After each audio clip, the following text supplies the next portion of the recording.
This is the IFoughtTheLaw.info podcast on People's United Radio. Because the people united can never be divided. In the face of an ever-growing array of injustice and unconstitutional practices in the criminal justice system, we the people have a responsibility to push back and make our voices heard. Governments should fear the people, not the other way around. IFoughtTheLaw.info and People's Radio United are completely independent, crowd-funded platforms that exist to push back against the propaganda machine of a legal system that exploits more than it protects. IFoughtTheLaw.info is neither right, left, or center on the political spectrum. IFoughtTheLaw.info is only interested in fighting injustice by the U.S. government, which we feel manifests in different ways under different political ideologies. And now, here is your host Steve Shagwell and producer Tim Bestbots. And welcome once again to the IFoughtTheLaw.info podcast. This is episode 2. It's taken me a while to get back around to scheduling this one. I have a lot I do besides this, so unfortunately I can't put the time into this that I want to, but here it is, and I'm going forward going to make sure these podcasts come out in a more timely fashion. That is my promise to everybody listening, and my promise to you as well, Tim. I'm Steve Shagwell, and Tim Bestbuds is here on the knobs producing, and we have Michelle Gross returning, because what happened was the first episode was so full of information. There was so much to talk about, and Michelle, you had so much to say, which is absolutely awesome, that we didn't really get to cover everything. So we're coming back for a part 2 now, and today we're going to talk about the Standing Rock protests and what's going on there, because that's very current, and there's something going on there that relates to an underlying issue that's enabling police brutality. We're going to talk about attacks on protesters in the legislature, which is happening. We're going to talk about Force Science Institute, or as I like to call it, Farce Science Institute. And then we're going to talk about all the public relations games that police departments play to avoid making any real reform or accountability measures. So this is going to be another really good episode. Anybody who listened to the first episode knows that Michelle has a lot of information and knows how to say it well. So get excited, folks. How are you doing, Michelle? I'm doing great and ready to talk, and thank you so much for having me again. Absolutely. Thanks for coming back. It's just, this has been such a great way to start this podcast series with you. I'm so glad that I decided to start with you and that you were able to do it. Now, we have right now, at the time of this recording, we're recording on a Thursday afternoon, and out there at the Standing Rock protests, the No DAPL protests, as we speak, the police are moving in and evicting protesters actually a day before they were told to leave. So the eviction was supposed to happen tomorrow. And I'm going to guess there were plenty of protesters who were like, well, I'm going to get out tonight or whatever. And they don't have that option anymore. Not only that, the police are censoring live streams. They're censoring media. If you want to be media out there and you want to report on it, you have to be certified as credible by the police. So obviously shady things are going on out there if they don't want any independent video feeds or any independent reports coming out of there. That's what people do when they have something to hide. They make sure nobody can come in and see them doing it. So there's something to hide there. And, also there's been this thing of protesters, this propaganda that the Martin County Sheriff's Department has been putting out, that protesters left behind all this garbage. And of course, it doesn't take much to unpack that and debunk that. If the protesters left behind all this garbage, Why the hell are the police evicting them? They're not there. They already left and left their garbage. So I think the police are trying to get the protesters out of there before they can finish the garbage cleanup that they've been doing, so that they can demonize the protesters and make future pipeline projects easier. And Michelle, I want to hear your take on what's going on out there right now. Well, clearly, what's happening is the kinds of attacks that we've seen on protesters all over the country. In this particular case, the situation is really toxic because there's a lot of business interests and money involved in making this pipeline happen. Now, that same company that is pushing the pipeline has a really bad safety record. So, of course, people are naturally very worried about the quality of water. And also, this country has a bad habit of building really toxic kinds of things like pipelines and garbage burning areas and things like that in areas where marginalized people live. So, because they don't really care about the kinds of environmental racism that are involved in that stuff. So, when you have a situation with a lot of money involved and a lot of racism involved, you need a group of people who are willing to do damn near anything to enforce the status quo and the situation that benefits these rich people. So, so what you've got is really thugs that are more than willing to do what they feel like they need to do to enforce the so-called rights of the rich. And that's exactly what we've got going on in Standing Rock. And the governor and other legislators have done a lot of things in Standing Rock, or in the state of North Dakota, to make it so that the cops are empowered to do this kind of stuff. One of the things that they did was they were a part of, there's a thing called an EMAC, Emergency Management Action. I can't remember what the EMAC thing stands for, but basically it's a permission for police departments to help each other. They enter these voluntary agreements, and when one state says, I need those cops from your state to come here and back us up, they put out a call. And like, for example, here in Minneapolis, Hennepin County Sheriff's deputies went from here using military. They brought their military equipment and they brought a large number of personnel and went to North Dakota and basically got to beat up on folks, which is like their favorite thing to do, in an open range where they didn't have any real accountability because they were in another location. So this is the kind of stuff we're seeing. And it's a kind of thing we're going to see more of this, because under the Trump administration, or what I call the Trumpocracy, the powers that be, they've really been unleashed to kind of bring out a really bad agenda. And they're also, at the same time, simultaneously unleashing the cops to really go after protesters who disagree with that agenda. So it's really kind of a two-way thing going on here. We've got the agenda and we've got the cops being pulled in to really enforce this agenda. So that's, I think, a lot of what's going on here. And frankly, there's little control. The governor's encouraging violence. These EMACs encourage violence because you're bringing in cops from other locales who have no, real sense of, restraint about their conduct in these places. And this is what we've seen that's resulted in, like, for example, that young woman having her arm blown up by a flashbang grenade and things like that. All these military tactics being used on peaceful protesters. Yeah, that was awful. That thing with the girl's arm being blown off by a grenade. And we were talking before the show. Tim brought up a good point. That probably wouldn't have even been a thing. It probably wouldn't have even been a big deal, but it was a white girl. Well, lots of people have been hurt. I think you're probably really right about that point.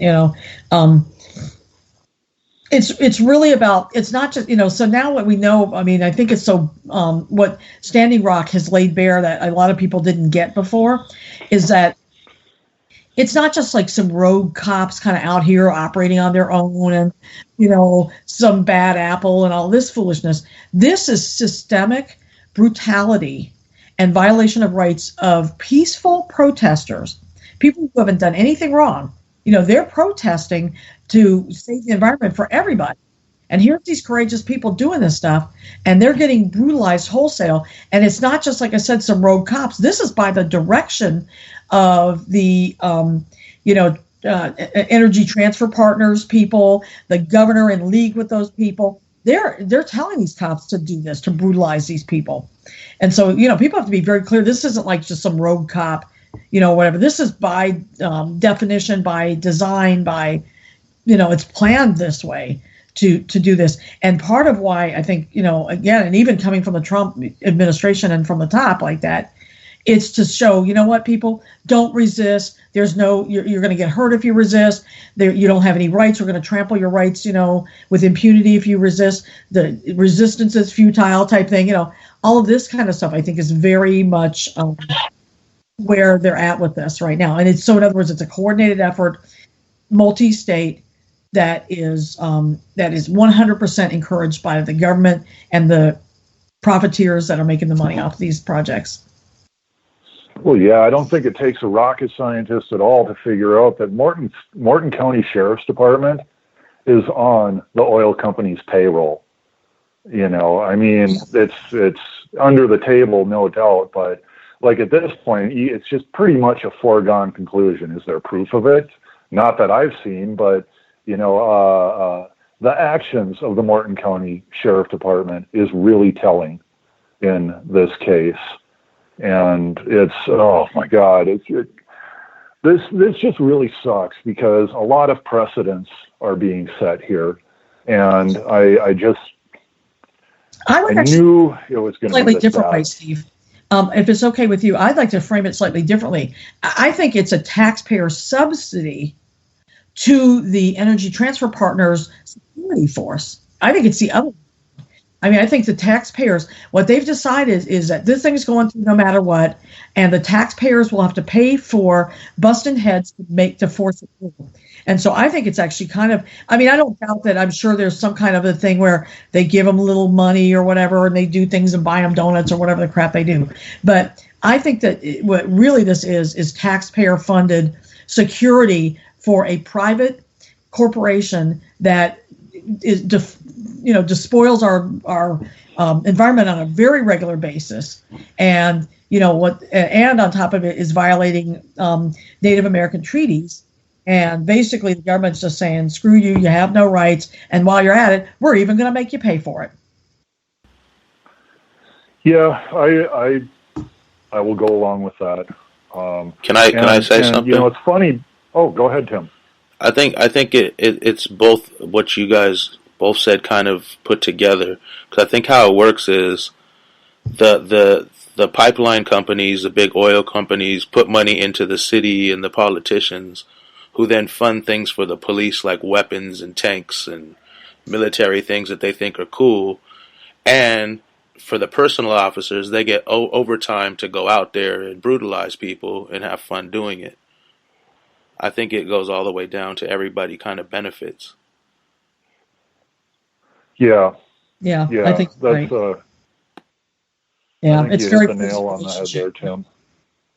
This you pointed to something there, Michelle. This is a hell of a lot of taxpayer dollars being spent to provide private security for a company that could just go back up to Bismarck and run the pipeline through there. I mean, all these people who are like so against or so for the pipeline, well, run it through your town. Don't run it through the Native American, Well, here's the deal. People stopped it up there. And that's why they decided to go to a place that they thought would have less resistance, because nobody cares about those folks down there, and nobody cares about their treaty rights or their having clean water. They thought that they were just going to get to slide it through a community of, oppressed people with no problem because nobody would stand with them. They got a big surprise. But they still intend to win. And so they're doing this multi-jurisdictional, vicious attacks with the full support of the local, state, and federal government. That's what it really comes down to. Right. And, it just, a lot of the people who I don't know. I'm just like, where are the fiscal conservatives all of a sudden? Where did they go? You know, you hear this. So they're the ones that invest in the pipeline. Yeah. They're the pipeline investors. They don't want you screwing with their investment, man. Well, you know, I'd like to put something out there I'm going to talk a bit more about the company, Dakota Access Pipeline, as opposed to the cops for just a minute, because this is something that I've seen mentioned a couple times, but needs to be mentioned more. That company is owned by another company, and that company has ties to China. So basically, what this is a national security risk. It's basically giving China the means to destroy our drinking water. Like, if we're going to do this, we damn well better hope we don't provoke China. And I you know, where are the national security Republicans all of a sudden? You know, letting. I mean, basically, it's opening a back door for China. You know, it's the hypocrisy that's coming from the right on this particular subject. I mean, I'm not playing sides here, right, left, or whatever. It's you know, but there's hypocrisy on both sides, and it sickens me. But now I'm talking about an instance that points to the hypocrisy on the right. So right-wingers out there, don't go thinking I'm some lefty liberal social justice warrior who hates the right. I hate the left just as much. Just want to qualify that. It's just the hypocrisy from the right wing on all of this. You have a national security risk where the China's involved. You know, you have taxpayer dollars being just spent by the nines, and all of a sudden it's okay to just, you know, waste taxpayer dollars. It's okay to spend a bunch of taxpayer dollars. The hypocrisy over there is just driving me nuts. This is from the people who call themselves patriots. You know what I'm saying? Yeah, yeah. Well, and the thing about it that's really interesting, you know, if you and I drive carelessly, you know, there's a real double standard here on top of it all. If you and I drive carelessly, like, you know, text and drive, drink and drive, whatever, you know, we're going to be called what we are, a safety risk, and we're going to get arrested. There's going to be consequences, all that. Energy Transfer Partners, the organization, and you're right, I think about that China connection is really significant. But this ETP organization has had 274 quote unquote accidents in the last 4 years. And I'm sorry, last 2 years, begging your pardon. And they've been fined $22 million by the federal government. And yet, you know, it's still okay for them on that pipeline under a major body of water that provides drinking water and potable water for a huge swath of the United States, not just the, you know, the Native American community downstream of that, you know, but like a huge swath of the United States gets their water from tributaries off of the that river, the Minnesota. I'm trying to remember the name of the river, but anyway, it's you know, it's insane to me that people think that it's okay to drive that stupid thing, you know, under the Missouri River. That's the name of the river, under the Missouri River, and think there's not going to be an accident. I mean, they already know, and this outfit has flooded tons of oil into various creeks and all kinds of other things. I mean, they have a huge bad safety record. So the fact that, you know, there's a double standard here as well about not even caring about how safe these people are and all this, it's mind-boggling. Yeah, oh my God, it really is. And it's just, yeah. So we have this thing going on where the police are in there right now evicting people, and no doubt there's violence being used, and no doubt, I did see something where the police are setting teepees and stuff on fire and then saying the protesters did it. Yeah. And in one case, like a young woman got burned because because she wasn't able to get out fast enough. A young, like a child. I mean, it's horrible. I work also, in addition to working with Communities United Against Police Brutality, I also work with the National Lawyers Guild Minnesota chapter, and we are getting a lot of contacts right now. A lot of our lawyers are in Standing Rock, with the Water Protectors Legal Collective, like I said before, and we're getting a ton of contacts from people there who have just been viciously beaten. One guy has a broken hip and fractured vertebrae, all kinds of other injury things. People are frantically, their family members are trying to find out what hospital they're in and, or where they've been taken. People can't find their relatives. It's a horrific scene there right now. Right. And people just aren't really aware that this is happening because, once again, the police are keeping out media and cameras that are favorable to their narrative. I mean, I just want to grab people and shake them and say, this is not what a constitutional republic looks like, and slap them. It's, how in the hell do you think government controlling the narrative completely is not tyranny? A lot of people are asleep at the wheel, man, sadly. They are. And I wanted to mention this too. We're in the middle of this situation at Standing Rock is god awful and we all know it. But we're in the middle of a time period where a lot of people are stepping up to speak out, against the Trump agenda, against police brutality and misconduct and the murder of largely African-American men by police, things like that. The people are stepping up all kinds of ways. And of course, Standing Rock and all kinds of other ways. And what's happening now, we talk about what's happening in Standing Rock. It's kind of like a microcosm of what's happening all over the country right now, because legislators all over the country are looking at legislation to really criminalize dissent, to encourage people to hurt protesters. I mean, in North Dakota, they wanted to pass a law, and they're still working on it, pass a law to make it okay to run over protesters if they're in the street. I mean, you cannot make this stuff up. Why would you have a law? They're all good at talking about public safety, blah, blah, blah, but they want to have a law that would make it okay to run over protesters, to drive into them, knock them down, and run them over.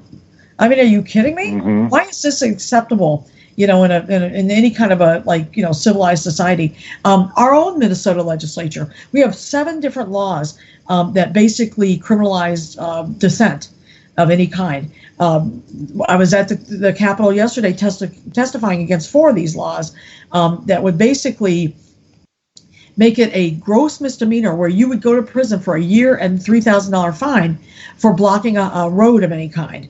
And we take the streets all the time. When you have, we had a protest here on immigrant rights and against the Muslim travel ban that brought out 15,000 people. And we took the streets of Minneapolis, downtown Minneapolis, for a couple hours because we have 15,000 people. Guess what? They don't fit on a sidewalk, and things like that. And people are impassioned to take up these issues and feel like they want to get in the streets to do it.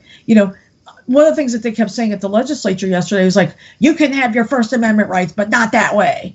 It's like, well, what way? Come here and talk to you guys? You don't give a crap what we say. You don't listen to us. Coming here or going to some remote park in some place, one guy even said, get a permit for the park. Well, that's ridiculous. We should go to some park somewhere and talk to ourselves. No, we need to be in the streets. And when cops are running through the streets murdering people, we need to get in the highways and we need to do whatever we need to do to wake people up. And I'm sorry it's inconvenient for you. But let me tell you something. It doesn't even get close to comparing to the inconvenience, so-called, or of the underlying problem of what they've done to people by killing people and so forth. So, we're in there battling these things at the legislature with a bunch of idiots who, don't ever leave their house because they have no reason to complain about the system because the system works very well for them. Thank you very much. And so this kind of thing is happening all over the country where there's huge clampdowns on protesters, either by police actions themselves, as what we're seeing in Standing Rock, or by legislation that gives these police all the permission in the world to do all kinds of bad things to protesters, or even people that just don't like the message or the people or whatever. And this is a lot, like I said, coming after, the police accountability activists, We're the kind of the main targets of it, but also anybody that steps up around the Trump agenda or anything like this.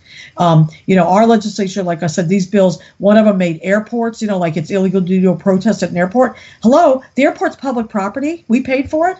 And now it's illegal. They're making it. And this would have, like, if this had been law, last year or a few months ago or whatever, all the protests like that we've had at our airport here about the Muslim ban would have all been illegal.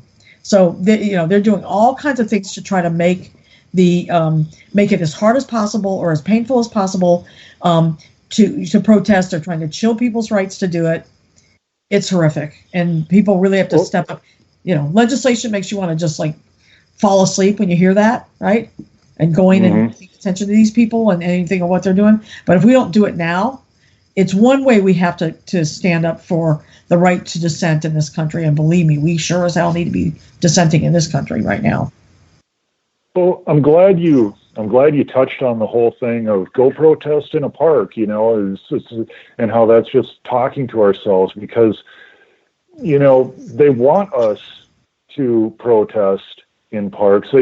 They want protesters to do what protesters were doing before protesters took to the street. And they say the reason why is, public safety, whatever. No, the reason why, I'm going to call bullshit on all this right now. The reason why they do not want protesters in the streets, they want protesters protesting like they did before, is because that obviously didn't work.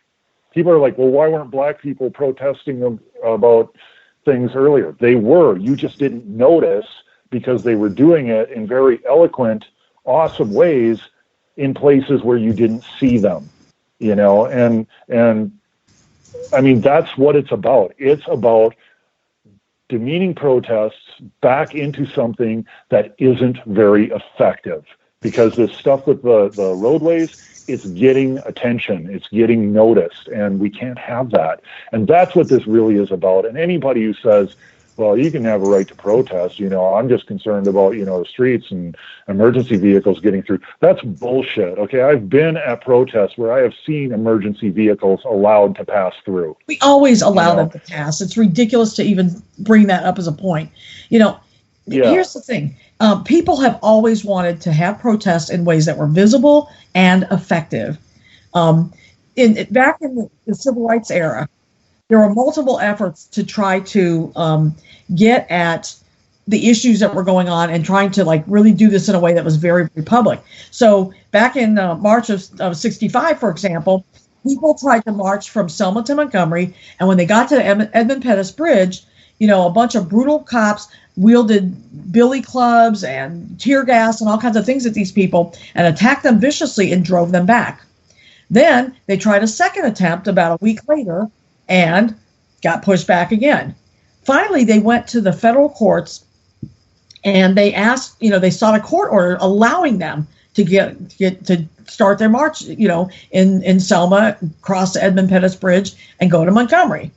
And when they started, when they went in to get the court order, federal district judge Frank M. Johnson, he weighed the so-called right of mobility against the right to march, and he ruled in favor of the demonstrators. He stated, quote, "The law is clear that the right to petition one's government for the redress of grievances may be exercised in large groups, and these rights may be exercised by marching even along public highways." So he said that this kind of conduct is okay. Blocking highways, it's part of the deal. Listen, I mean, people always like to talk about, they like to, kind of romanticize the good old days. The Boston Tea Party was an incident that involved destruction of property, of some corporation's property, okay, and a blocking of a public waterway, which is one of the things that they put into this bill that I was at the House and Senate testifying against yesterday.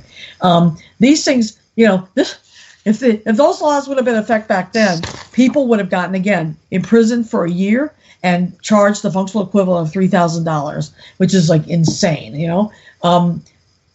The reality is this. What you're saying is right, Steve. Popular tactics, okay, they don't work. These other tactics, they're not popular, But they do work. They actually bring about change. As a result of all those marches, the Civil Rights Act of 1965 was passed. So, I'm telling you, you got to be visible. And if you're not visible, it's useless. The legislature would like you to sit in your house and send emails and do, online activism for whatever the hell that is, and send letters and go and speak nicely at their little, hearings and all of this other crap. And none of that actually produces any type of change whatsoever. So, they want to keep us talking. They want to keep us talking, so we're not doing. It's if they keep us talking, we're never going to get anything done. So they're trying to keep us talking to them. Well, talking really more to ourselves than anybody, because if you're in a park and 9 people go there with you, whatever, what do? You have to be where people can see you. You have to take the streets. You have to make it uncomfortable for people. You have to say that business as usual is not going to go today. And we changed it up, folks. Well, I'm glad you touched on the civil rights movement in Selma, and because I saw this on Facebook this morning, and the cognitive dissonance that must be in this person's brain just blows my mind. They basically said, that people should be protesting like Martin Luther King did, because Martin Luther King did it the right way. And these people, Selma, they walked down the highway. The whole highway was blocked all the way to the state capitol. The highway they walked on the highway. This was done by Martin Luther King. And these people, I'm getting so tired of white people who don't know jack shit about Martin Luther King and the civil rights struggle, trying to tell black people and their allies, you need to protest like Martin Luther King because yada, yada, and you should protest like this. It's like, really? I could spend an hour unpacking that, but we do have that we need to talk about. That's a whole deal. Because one of the things that Martin Luther King himself acknowledged is that he wouldn't have been able to get anything done had there not been a Malcolm X. So there's a whole bunch to get unpacked around that. But, that's the whole thing. But the bottom line is that these, the legislators all over the country, I mean, there's at least, I think it's 18 states now that have laws before their legislatures to make it basically to deeply criminalize protest. And these things have to be stopped and challenged. Our own governor here is like, I just don't think that's the right way to protest, blah, blah, blah. Well, who the hell are you to tell us how to protest? We're protesting you. The point of protest is to protest the government. The government don't get to tell us how to protest them. That's the ridiculousness of that. Right. So we've got this legislation. They're working on passing all of this legislation, and you've gone and testified at hearings where these things are happening, and people should turn out there for sure. But what else can people do to oppose this legislation? Like how would you recommend, like the average person listening who doesn't get a chance to go speak before Congress, or what should they do that would be helpful, do you think? Well, they can do some of the things that will no doubt may or may not be effective, which is they can, like in our case, our governor's already said that once this bill comes through, he's going to sign it into law because you people shouldn't be protesting that way anyway, type thing. So, people are going to be sending letters, calling and so forth and raising hell. We ought to, in my opinion, be showing up at the governor's mansion and raising hell, not letting his car out the driveway. That'd be a good thing. Things like that. But I don't want us to stop there. Part of it for me is do the activities that they're trying to make illegal. Do those activities. Do them, first of all, while they're still legal, but also do them because it's necessary to show people why these tactics are necessary. We also have to be willing to talk about why these tactics are necessary and not be embarrassed about it. There's one of the things is like the government always, and it's really in their interest, it always tries to set up this dynamic of like bad protesters and good protesters. There might be some tactics that are worse than others. I mean, I can say for sure one of the tactics that's worse than others is sitting in the legislature and expecting any good results, but, Right. basically, there you go, right? But the reality is, we can discuss among ourselves as movement people the efficacy of certain tactics or whatever, but we never allow the media, the police, government agents, any of these people to define for us what are acceptable tactics. We never do it.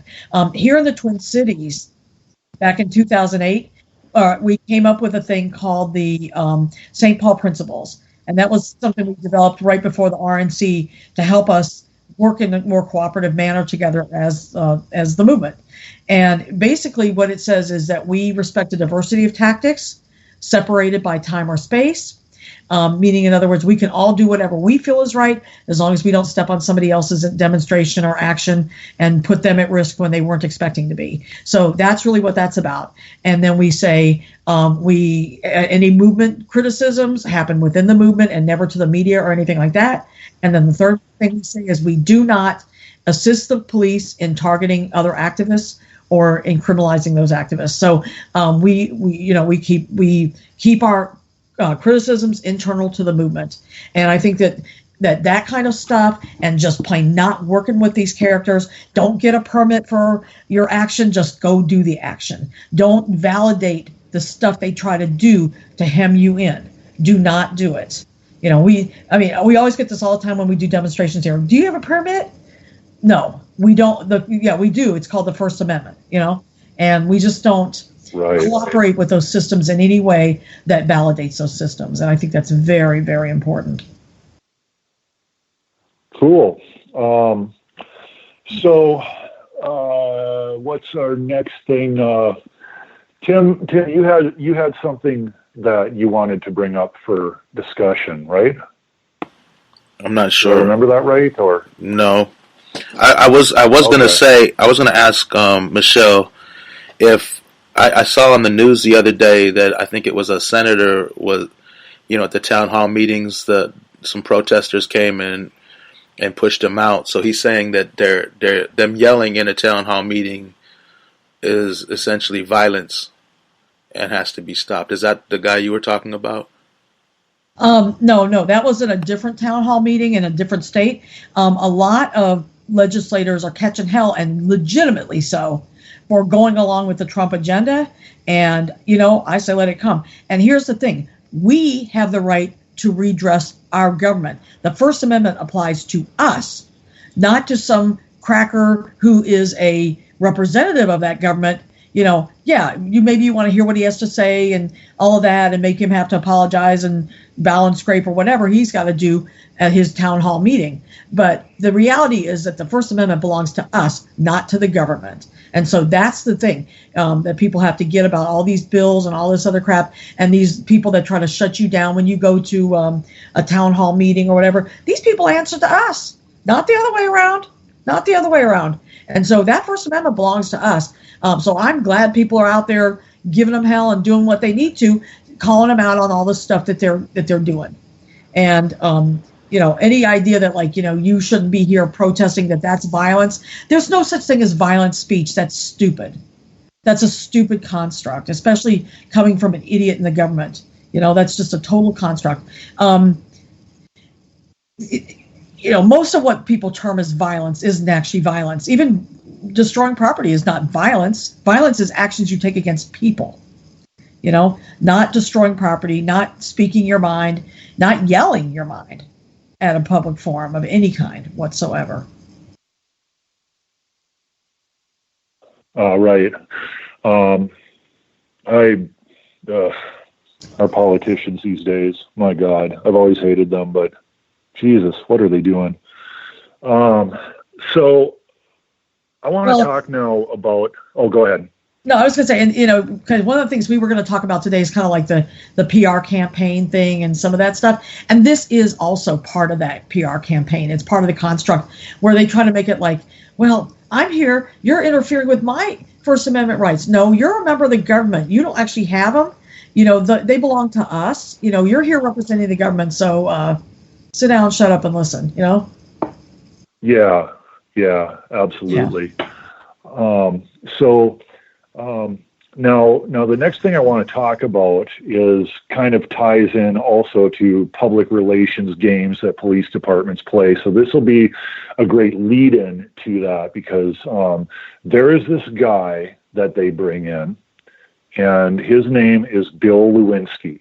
Oh, yes. And Michelle, I know you can tell us a lot about Bill Lewinsky, the man, but I'm going to just briefly explain what Force Science Institute is. Force Science, and then you can probably fill in even more details of this. But the Cliff Notes is Force Science Institute was started by Bill Lewinsky, and it's supposed to be the study of force science, if you will, or the use of force, the science behind the use of force. And if this was a legitimate scientist or a legitimate researcher doing this, it would be one thing. But Bill Lewinsky, he got his PhD from a very questionable institution that has been under investigation. And so there's that, and then there's the fact that his research is obviously biased. He comes from a law enforcement background, and basically the best way to describe force science's function is it's less about research and it's more about cops can shoot first and he will answer questions later. You know, he comes in and basically says there's a good reason every time a cop shoots somebody, and you know, he's received as a legitimate expert, which I don't believe for a second he is, by judges. And this guy and his Force Science Institute definitely needs to be unpacked. So, Michelle, why don't you give us the details on this character? Well, one of the things I want to mention is his institute is right here in Minnesota, in Mankato. And so I have a special interest in keeping an eye on this character. He promotes a lot of phony theories and things. Lewinsky he has a PhD, but it's in police psychology. Yet he testifies almost constantly on matters of physics, and he is deeply underqualified. He has no qualifications whatsoever to testify on the science of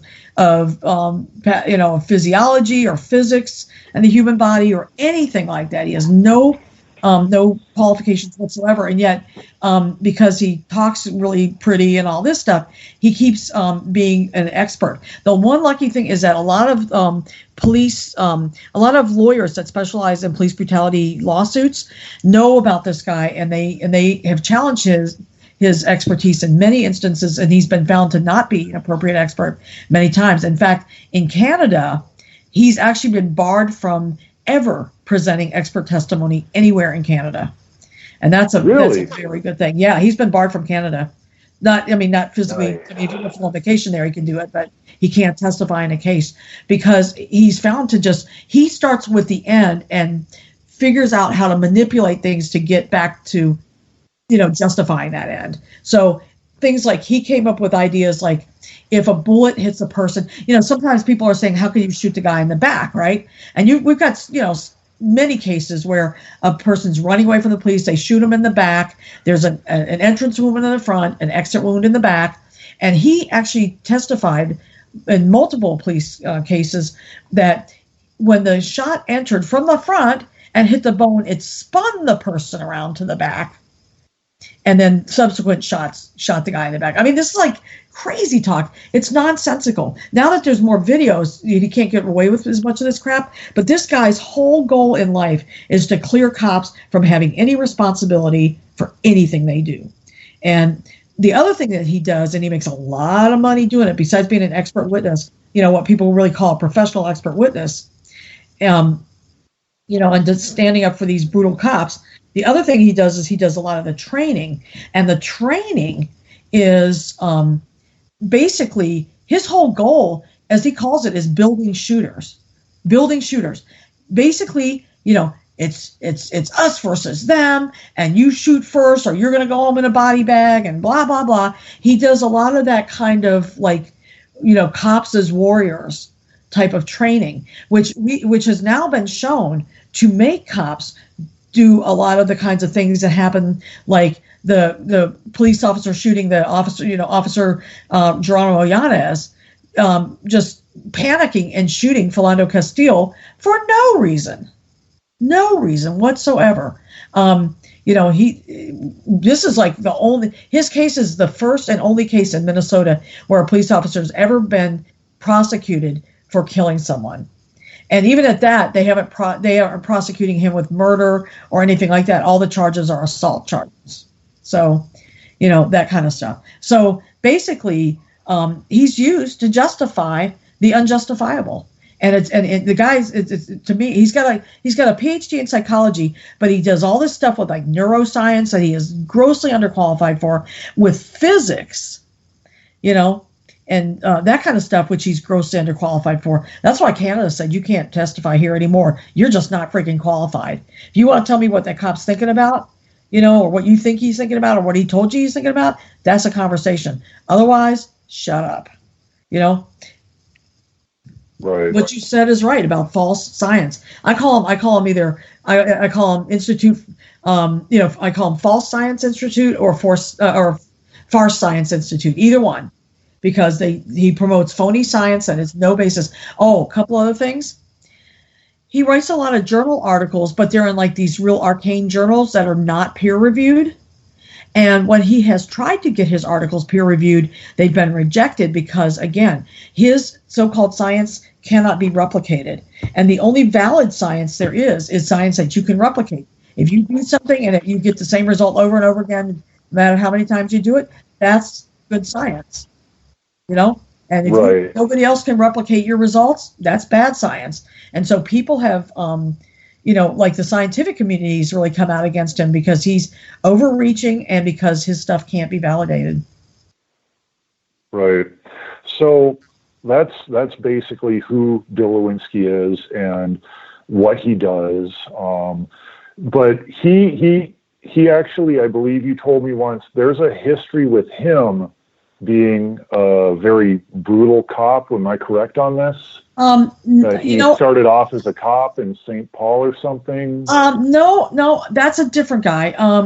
He's got a minimalist background as a police officer, very minimalist background, if I recall correctly.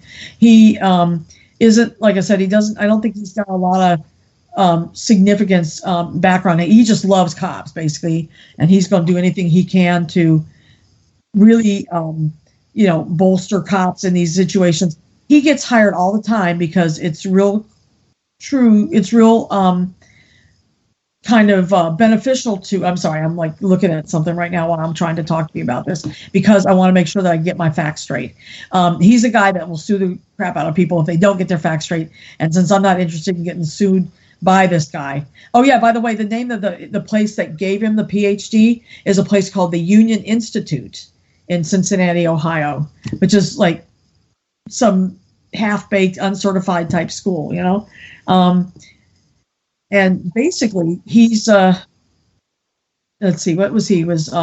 He's got all this background in martial arts, supposedly, and all of this kinds of stuff.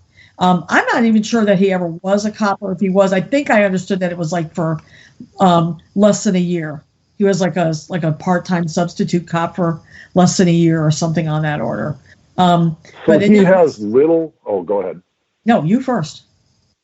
I was going to say, so he actually has little to no experience as far as what a cop experiences and what a cop is thinking in these situations, because he really hasn't been in many, if any, of these situations. But he's an expert. Yeah, I mean, supposedly he's got a PhD in this phony police psychology thing. I mean, that probably has never, but been anything. So he's thoroughly discredited. He's completely, and thoroughly discredited. And yet, they trot him out anytime they need somebody to say why. Oh, well, of course he had to shoot Philando Castile. Blah, blah, blah. The police officer saw in his mind a gun, and see how that's how, this kind of stuff. It's like, you've got to be kidding me, Right. Right. Yeah. So how do we fight this guy? What, first of all, people need to be aware of him, and hopefully this podcast will help, get that process going. But now when people are aware of him, what's the best way to take on this aspect of the system that's holding up police brutality and a lack of accountability? Like, what ideas can you come up with for taking on Force Science Institute?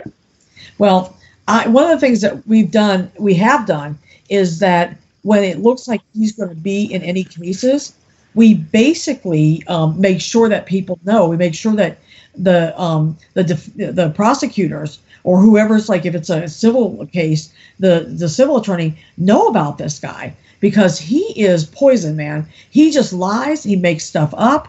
He doesn't have valid, things. He pulls, sort of phony science, out of thin air to basically justify these shootings. And this guy, I mean, even the New York Times has covered him and said, training officers to shoot first, and he will answer their questions later, or the questions later. So he teaches these cops to do this stuff, and don't worry, I'll make sure it's okay. And that kind of stuff like that. He says the officer is acted appropriately even when they're shooting an unarmed person, when they're shooting somebody in the back, when there's witness testimony, forensic science, or even video footage that contradicts the cop's story. He will still defend them, and he will lie to do it. So that's really what it comes down to. So we have to educate people about that. People that are listening to this, hopefully, will know about it. Anytime he writes any kinds of editorials, I immediately write something, or somebody in our group writes something to challenge those editorials, and all of this kind of stuff. We call him out every chance we get, because he's a phony, a fake, and a cop apologist, and he's not going to be permitted to just, do this kind of stuff. But it's that's the main thing, is call this guy out. He's a fake, Right.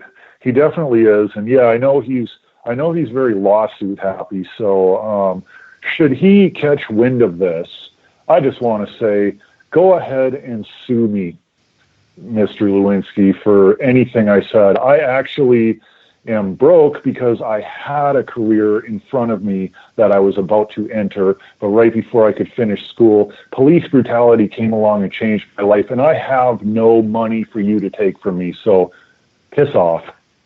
I just had to throw that out there. No, I hear you. You. But I mean, this is a guy. Listen, he, to give you an idea how desperate these cops are to justify their crap, and the defense attorneys and the cities that back these cops up, they pay this guy $1,000 an hour to testify, and to what I would say, test a lie. He's a liar. He does not have any basis for the things he says. Ridiculous. Wow, $1,000 an hour. That shot James Boyd in Albuquerque, that homeless man that was up in the mountains, and he turns to grab his backpacks, and the cops shoot him dead. They shoot him in the back. He testified on behalf of those guys. He just whores himself for the cops, and that's all there is to it. And people have to know who this guy is. If there's any kind of police, prosecutions going on, or any kinds of things like that, and this guy shows up on the scene, people need to know about it and expose this guy. And the internet is just rich with good information about who this rotten character is. So basically, when there's a case of a shooting that's questionable, activists should watch for this guy entering the picture, and if he enters the picture, they should raise the alarm in their community through whatever means they use to hand out flyers, disseminate their message, and he's got maybe a sit down in the prosecutor's office. Protest if they plan to use the guy for anything, and anybody that's planning to raise this guy, protest them. If it's the police union lawyers or whatever, protest them and say this guy's not valid, all of this kind of stuff. And again, the internet is a rich source of information on Lewinsky and all of his background. And there's tons of great articles, including one by the New York Times, that shows why this guy is such a really bad actor. And people should use this information and get it out there. It's not okay to lie to cover for brutal ass cops. It's not okay. Right. It's, yeah. So, obviously, I think people can see how this is one aspect of public relations. Police use him as a public relations tool. We have this expert that says everything was okay, everything was legit. And that kind of leads into the next thing. What I want the rest of this podcast to be about, I wanted to donate the most, or spend the most time on this, because this is so big in the whole thing. Police departments, they have incredible media machines. They have incredible public relations apparatuses. They have relationships with the media. They have control over crime scenes. They have control over access to information, and that gives them a big leg up with all the news outlets in town. And that's just one of the ways I can think of. There's lots of others. You're right. I mean, they control the information, but they also they get a jump on things. Like, we see this every time in cases where the cops kill somebody. Every single time, and not just in Minnesota, every single state in the country, every single municipality does it the same way. It's like, because it works for them, right? What they do is, person X gets shot by the cops. Instantly, it's like, police had to shoot so-and-so, person X as a suspect in X crime. You don't know if they actually were involved in the crime or whatever suspect. Then the next thing they do is they trot out person X's record, and in second grade, he failed a math test, and all of this stuff, right? They trot all this crap out of the person to make them like they're not a good person. So they vilify the person. This person now, you realize, is dead, so has no ability to defend themselves. The family is so aggrieved, because usually these are young people. And one of the things I can tell you as a parent is that you never expect to outlive your children. You do not want to or expect to outlive your children. And so these parents are dealing with their children. Some of them are teens and young adults who are full of life, valued members of their family. And these people get murdered by the cops. Next thing you know, the media is just bashing this person, but you're so aggrieved. You just found out about it. You're trying to figure out funeral arrangements. You don't even know which way's up from down, and they're bashing your family member, and you can't even think about how to, deal with this stuff. One of the things that I do in my group, Communities United Against Police Brutality, is I'm the person that deals mostly with families of people who've been killed by police. It has to do with the fact that my nursing background gives me a good ability to help these folks. But there are several steps that need to happen that most people would never think of. The average person doesn't know how to get an interview with the media or do any of these things, write a coherent statement for the media. They don't even know this stuff. And they're not being represented by lawyers at the time to help them with any of these things. So, a lot of times what we do, the first thing they do is they want to put that person X picture in the paper. So they find some old mugshot from 20 years ago or something, and put it in the paper. What I do is I help people select a good picture for the media. I help them prepare a media statement and deal with media issues. I look into whether they need to do try to get an independent autopsy, and all of this sort of stuff. There's a lot of considerations. And these are all happening in the immediate aftermath of their family member being murdered, and them having to deal with all of that grief and all of that, actual practical stuff like making a funeral for this person and things like that. And so, the cops, they don't care about the person being murdered. They're not emotionally attached in any way. They've got a PR machine that can come out and here's why this was necessary, and here's this bad person we did it to. You don't care about this bad person, do you? I mean, that's the whole framing of this stuff, is vilify the person and justify the police's actions toward that person consequently. And they're doing it because they don't want to pay out any money for lawsuits. It's really disgusting.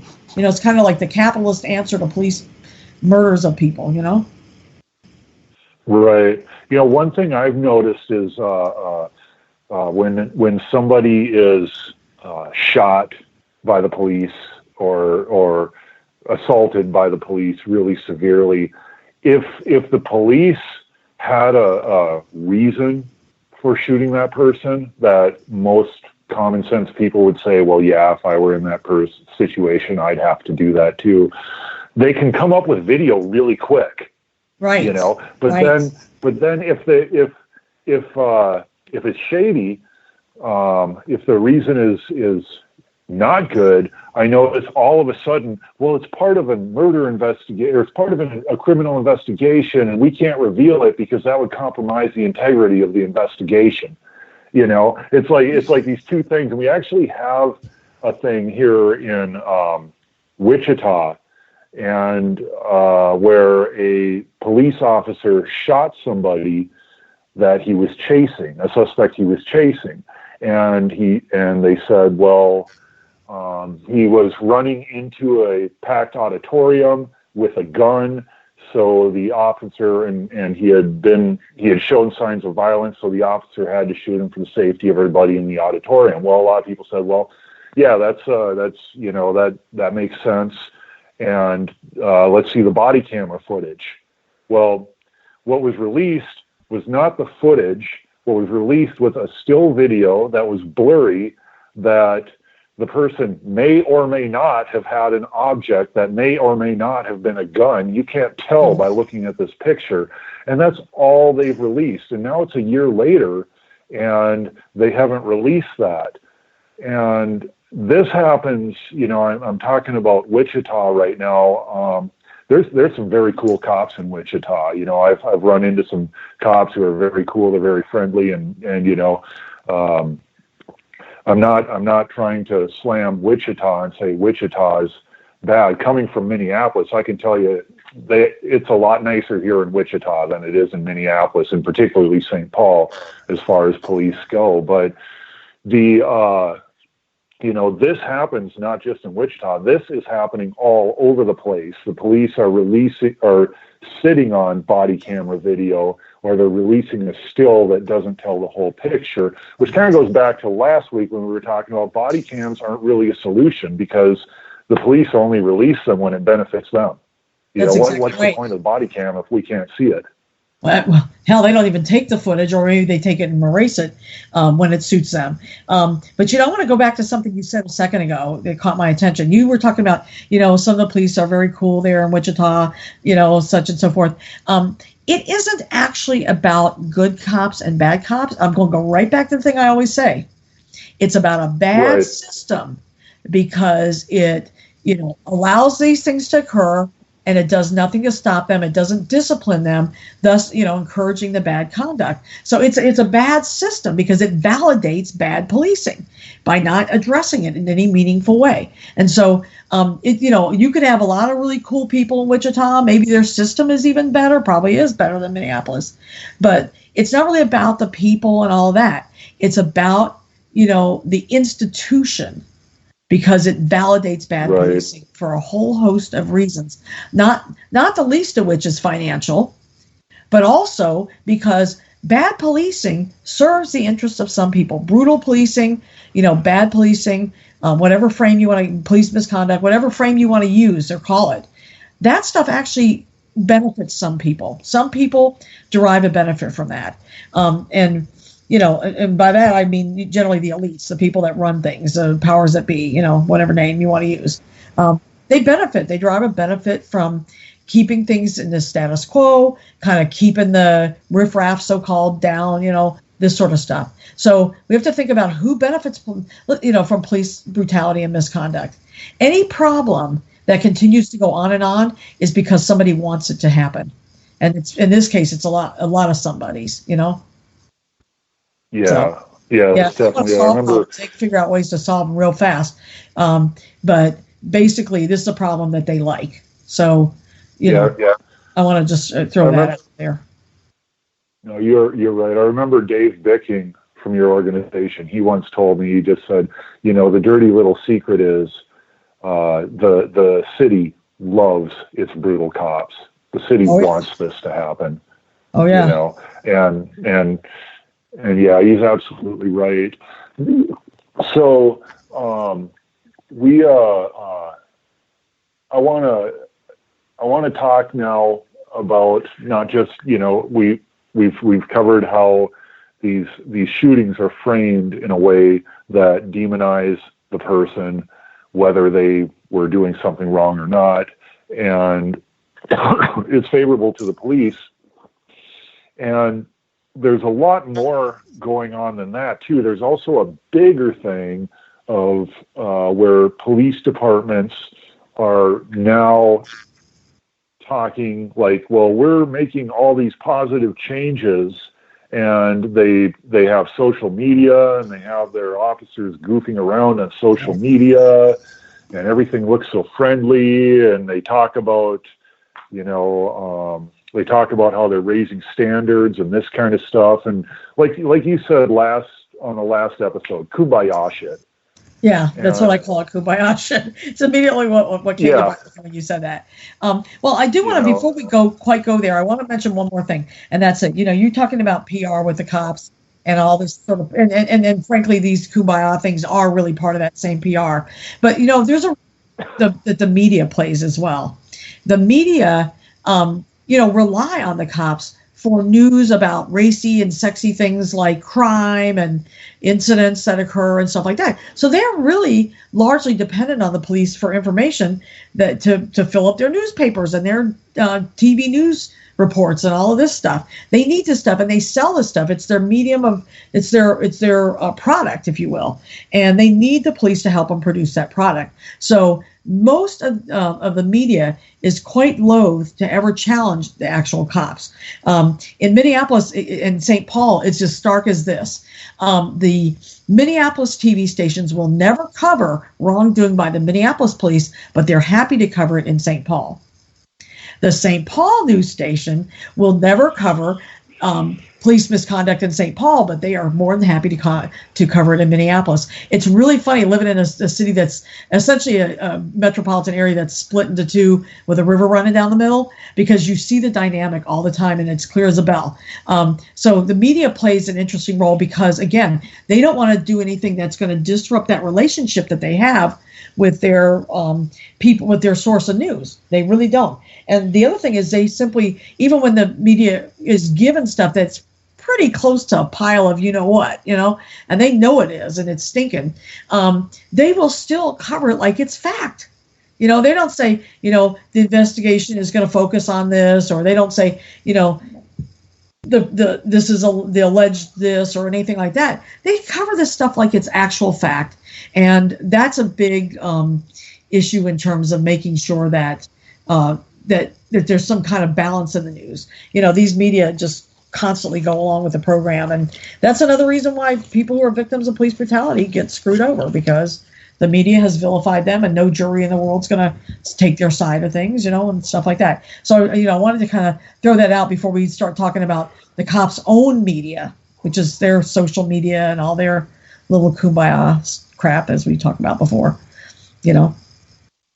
So just I'm glad you mentioned that too. I know that the police basically kind of dictate what the media says, or else the media doesn't get access to those racy, sexy things you were talking about. And it works out really well for the police, and it makes a unique challenge trying to work with those media organizations, because the police have what they want and you don't have what they want. Activists don't really have what they want, which is, if it bleeds, it leads kind of thing. Right. Exactly. Now, that said, I do get asked to reflect on things in the media. Sometimes they'll show me a video and say, what do you think about this police officer's conduct, or this and that and the other thing? They do ask for that sometimes, but I'm very controlling, and, all of us in COAPB, and I think anybody that's out there listening should think about this stuff. Usually I make them give me the questions in writing. I certainly want to see them if it's any kind of print journal. like a newspaper or anything like that. I want the questions in writing because I'm not going to talk to you and have you twist my answers around. I will give them to you in writing, and you need to produce them exactly as I give them to you. And so that's one of my tricks that I do with. And if I do TV, I've just done a lot of this media, and so I've got a real way of knowing how to do it. If I do TV, one of the things that I do is I answer the question I wish they asked, not the question they did. So there's some tips and things for activists to learn how to address the media in a better way. Having a prepared statement, knowing the angle that you want to go in on with something. These are important things as well. So we have to be prepared, but also not being apologetic about our positions. You have a position and you advocate for that position, and that's it. And not sort of being apologetic or toned down or any of that sort of stuff. So I think, that's important to know. We have to have good skills ourselves to use the media because, believe me, these government agents, including the police, are very polished at this stuff. They pick people that are polished, to do this sort of thing. We have to be at least as savvy as they are and that kind of stuff. You, like I said, you were talking about some of these media shows. It's particularly like the Facebook and police officers are doing Facebook stuff and they're doing all these slickety doodah things. We have to be prepared to challenge those things. A lot of times it was really funny. I think at one point the new NYPD, this was I think one of the biggest media disasters, and so I'll just tell it because I think your listeners will enjoy hearing it. The NYPD was on this big media campaign. Now this is after they've been killing people right and left in the streets, although the stop and frisk and everything like that. And they decided they need a media comeback. So they decided they made a Facebook thing, some kind of thing where they asked people to come in and tell and go on their Facebook and make comments about how how do you appreciate the MPD or NYPD rather, some kind of goofball thing like that. And just hundreds of thousands of people ripped up their Facebook page with all kinds of truth telling, and it was just, It was hilarious. I mean, they had to shut the page down because people were just saying, you did this to my kid, you're disgusting, what you did to this other person. I mean, they were ripping on some of the more famous cases, but also the day-to-day stuff that people experienced at the hands of NYPD. So it was really, it was the worst PR campaign they ever had, and whoever's idea it was, I'm pretty sure got fired because that was a really dumb idea, So we have to challenge this stuff, right? When they try to say, that kind of thing. We also have to, there's another big kind of part of this deal, and I don't want to feel like I'm doing all the talking, by the way, so feel free to jump in. But a big No. I want you to do the majority of the talking because you're coming in with all this information that I want people to hear. Well, so just keep going. Thank you. One of the things that people don't realize, a lot of these initiatives, like all this, what I call kumbaya crap, is stuff that is coming out of the federal government. And in the aftermath of Ferguson, the federal government took a look around. They said, ooh, man, we better do something about this because one of the things the federal government does not like, and one of the things I personally like right now, that's going on around the Trump stuff, is that they don't like it when we make the place ungovernable. They do not want us to ever make the place ungovernable. And when we do make things look like they're going to become ungovernable, that's when they actually take action. That's the only thing that ever works in the arena of forcing change. And so in Ferguson, they see all these things blowing up, with all of these different cases, and in Minneapolis and the Jamar Clark, and then, with the 18-day occupation of a police station. I mean, really, these are big things to these people. So they're freaking out, something bad going on around the country. So they call this thing called the President's Task Force on 21st Century Policing. And then this was under Obama about 3 years ago now, a couple of years, whatever, Ferguson, a couple of years. I'm a terrible historian. But anyway, so they call this thing together, and basically the first thing they say, first of all, they bring all these people together. The guy that was the chair of it was Charles Ramsey, who's a super brutal police chief. endorses police brutality. So why would you put this guy in charge of a task force on 21st century policing that's supposed to be addressing all of these problems with police? Why would you do this? Well, okay, because that tells you the intent of the thing right out of the gate. Then they put a bunch of people on this task force who have zero history of doing any substantive work around police accountability in this country. They didn't ask, like activists like me or Michael Quinn or, Michael Quinn, who's the guy, the retired police officer who wrote the book, Walking with the Devil. That's a guy that you should have got on that task force. Even if you don't like, stinky old nasty activists like me or whatever, you should be getting guys like that. It's people with some actual expertise on this stuff, right? People all over the country. I could give you a list of 24 of them that would have been good candidates for this thing. Not a one of them landed on this list, okay? They had all these, university professor type people and academics that didn't have any background doing this work, actually doing it, and so they bring this task force together. The first thing they say is militarization of police is off the table. You cannot discuss this. That is not an issue, even though that was one of the primary issues in Ferguson. They said militarization of police is not going to be discussed by this task force.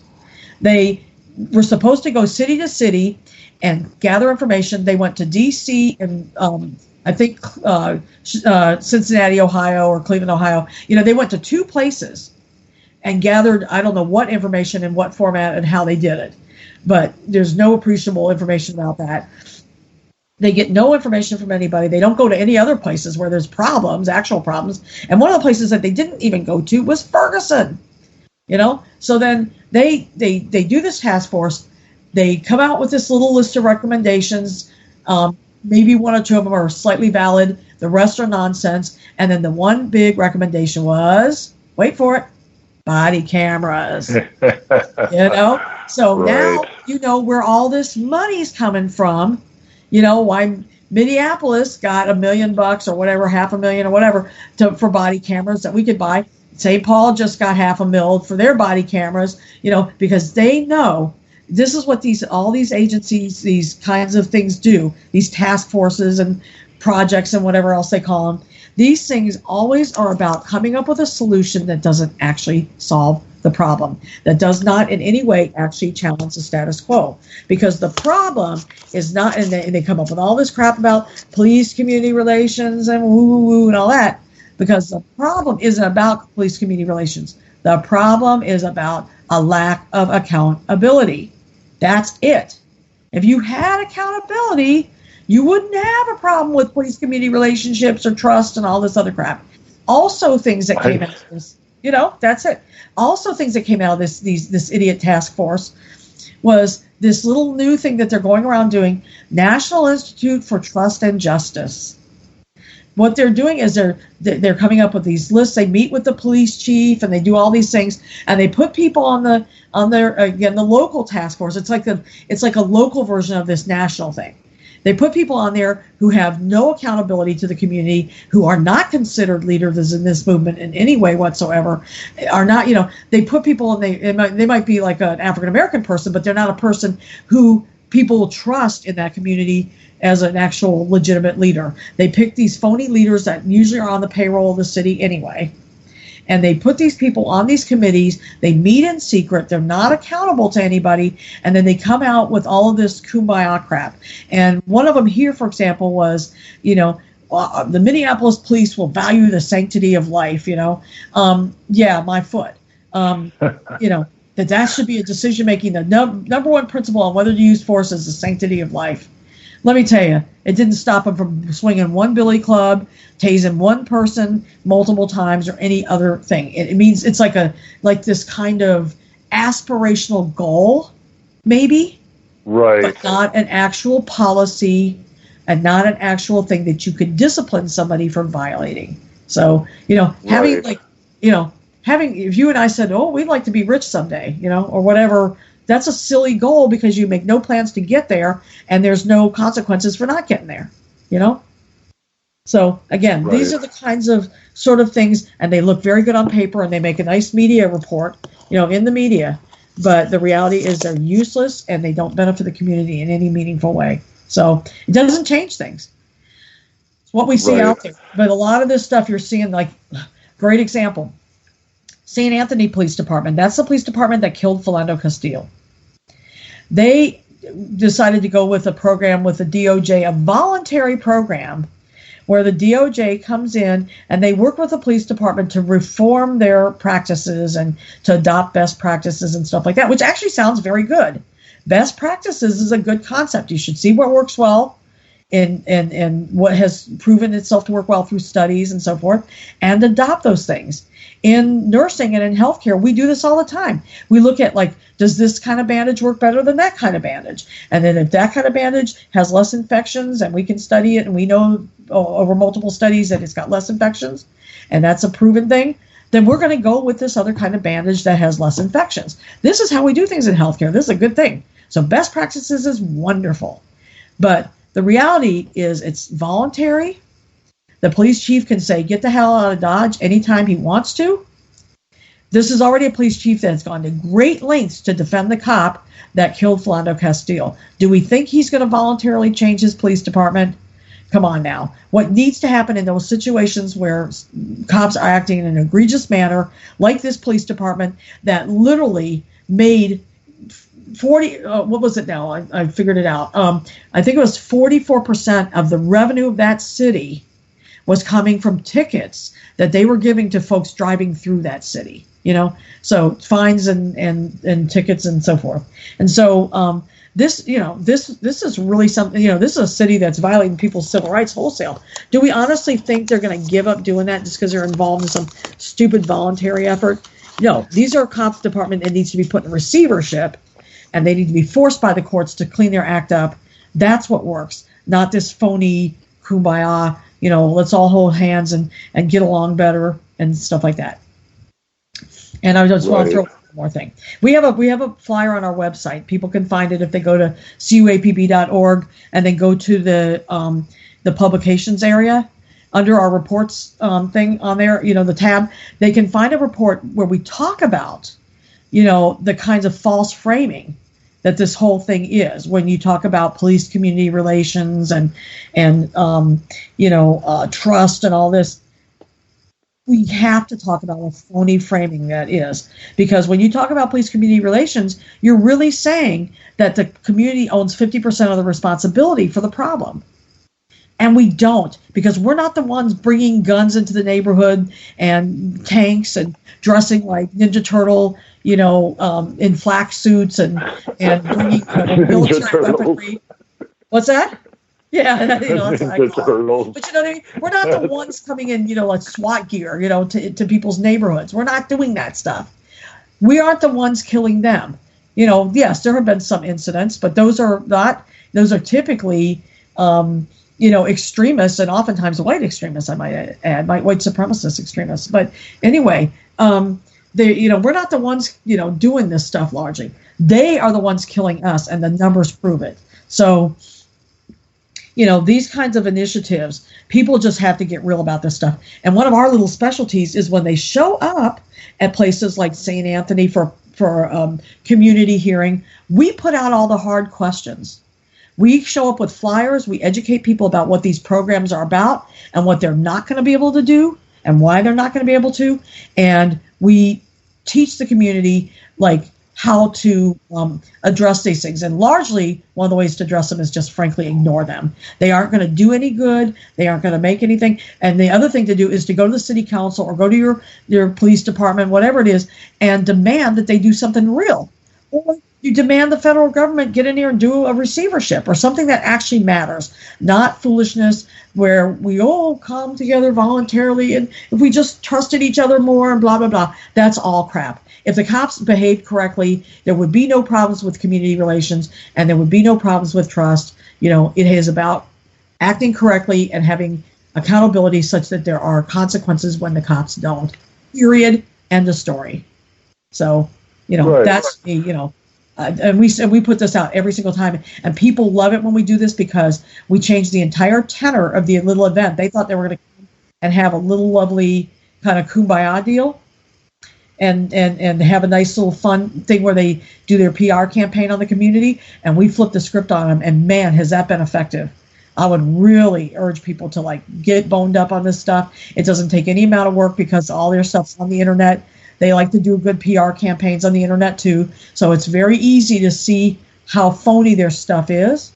And just a small amount of analysis, and you've got a good flyer that can educate your community on how ridiculous these things are, and and to tell them that they are not a substitute for accountability. This is really important. Right. Yeah. Right, and then you know, a lot of police departments are having these like town hall things where, you know, or a listening board where you can come and ask the police chief questions. I mean, you and I dealt with this in Minneapolis, and we actually had a lot of fun showing up and getting around the limitations they would put down so that people couldn't ask, you know, people couldn't address real issues. Like they'd have, you know, you have like 3 minutes and you have to ask a question. You can't talk about an issue. You have to ask a question and yada, yada, yada. And then, one of the big ones, one of the favorite ones is, we're going to talk at you for, 45 minutes or an hour till we're like half asleep. And then you can write your question on a card and send it up. And we'll get to as many as we can, which means that they're going to flip through them and find the ones by the people that they know are adversarial and skip those suckers and talk about, here's our shiny new squad car, or here's our nice new, whatever, right? And we're here for you, right. People, and all this, so that they can, so we don't go along with that. We don't go along with that. One of the things and we do it all the time, but again, you got to have somebody that's able to take the risk. I'm kind of fearless because I frankly don't care. Maybe I'm an idiot. I don't know, but I'll stand up in the middle of the room, and I have done this multiple times, where they have these little things with these little handouts, and here's your 3x5 index card that you can write your question on. And I'll stand up as soon as the event starts, and I'll say, listen, I'm going to tell you something right now. You came here to hear from us, and you came here to answer our questions, and we are not writing them on cards. And you are not going to pick the questions that we ask. And furthermore, if we want to make a statement, we're going to make a statement. Now, you sit your asses down and you listen to the community. We just kind of just take over the event. And, sometimes that's what you have to do. You have to say, this is not how this event's going to go. It's going to go a different way. We always have flyers to hand out to educate people. And because while people are waiting for these events to start, they're reading your flyer and they're learning about, like, they're here today to talk about this new program. Let us tell you what this new program is actually about. And let us tell you why this program isn't going to work.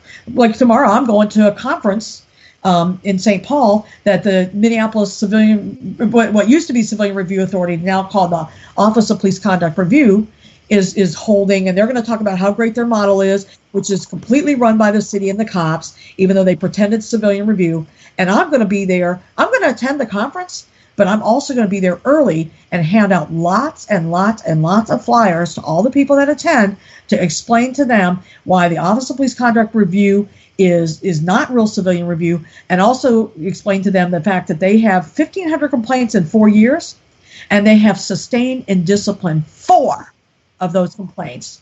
And that is the lowest, sustain and discipline rate even possible. They have a less than a 1% sustain and discipline rate, where the national average is 7%.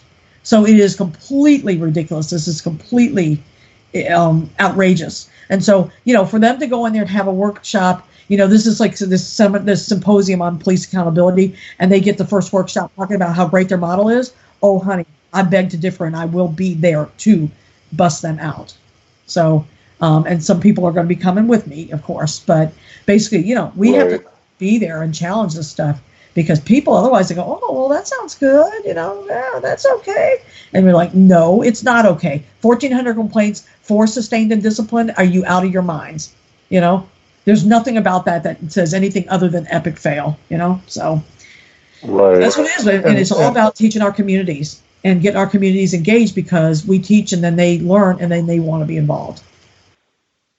I'm really glad you mentioned how you go to these events and you flyer outside, because you kind of addressed the question I was naturally going to follow up with.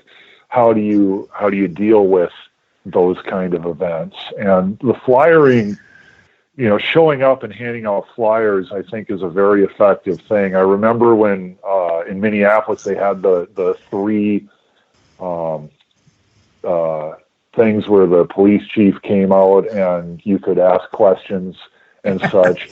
By the time the third one came around, they actually didn't announce it until like the day before, and then they only announced it on their website where it was going to be. And so we didn't know where it was going to be, but we found out and we showed up and we had these flyers that said, and they were like really, really kind of positive sounding flyers, thank you for being concerned about this issue, and here's how you can make sure that you get your questions answered. And then, they're gonna limit you to this and limit you to that, and here's how you get around it. And it all sounded like so nice and stuff, and people read it, and then, they went in there and got around the bullshit. Yeah, they did. But, these people, they want to do events. Yeah, and I know that the cops said to themselves, they groaned and said, "Oh, those people made it again." But I tell you, they want to do events where they control everything about it. I'll never forget, and I know you'll remember this too, Steve, because you went through the same thing when you were living here. An organization that was a very respectful, respectable type organization, not like us, one of those respectable type called for an event, and they were going to have the police chief and these different other people sit on a panel and blah, blah, blah about the problems about policing in North Minneapolis. And this is in the aftermath of, a lot of incidents and things that people were very conscious of. And they call for this event, and then and the police chief says, yes, I'll be there, and blah, blah, blah. At the last minute, once they found out that people were going to be there that were going to really challenge them, at the last minute, the police chief says, I'm not showing up, I'm canceling, because I've gotten credible threats that people are going to grab my legs. You cannot make this stuff up, man. She got a credible threat that someone was going to grab her legs. I'm like, wait a minute. She's standing on a stage with a gun on her hip, and she's worried because someone might grab her legs. That was just nonsensical. Right. It was utterly ridiculous. The reason that she canceled is because we were on Facebook and through all of our other outreach and, calling on people to go there and challenge her. And she didn't want to be challenged. So she comes up with this funny excuse. And then we use the Data Practices Act, which is our state's mechanism for getting public data, to get all the emails that they shared between themselves and find out, because we wanted to know what this story was, right? And where they got this so-called credible evidence from and all this business. Well, or credible threat or whatever she called it. They gave us 1,500 pages largely of a lot of duplicate material so that we had to wade through it. We went through every page of it. We scanned it, went through every page of it, searched it thoroughly. There wasn't one thing in there about credible threats, about getting her legs grabbed, or any of that foolishness. It was utterly ridiculous. Nobody was going to grab your legs. What somebody was going to do is challenge your authority, and that you could not tolerate. Right. So that's the thing. Organize people to come to these things and get in there and challenge these people. And you know what? Here's a news flash for you. If people get up and just start talking, if one person's doing it, they might be able to arrest that person. But if a bunch of people are doing it, it gets real hard for them after a while. And you just get up there and you start saying your piece. I've been at city council meetings where they're like 3 minutes and the 3 minutes is up and I keep going and they're like, your time is up. And I said, no, it's not. I listen to you, now you'll listen to me. And you just have to do it, peeps. It takes a little bit of, intestinal fortitude, as they would call it, or whatever.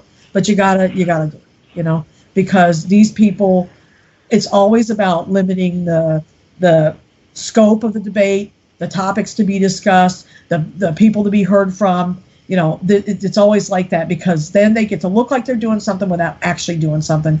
And we shouldn't empower that in any way or tolerate it. And we should fight it at every corner that we've got to do it with. And you touched on something there with that story about that activists really need to be on the lookout for and be aware of and always be watching their backs at all times. And that's slander by the police departments.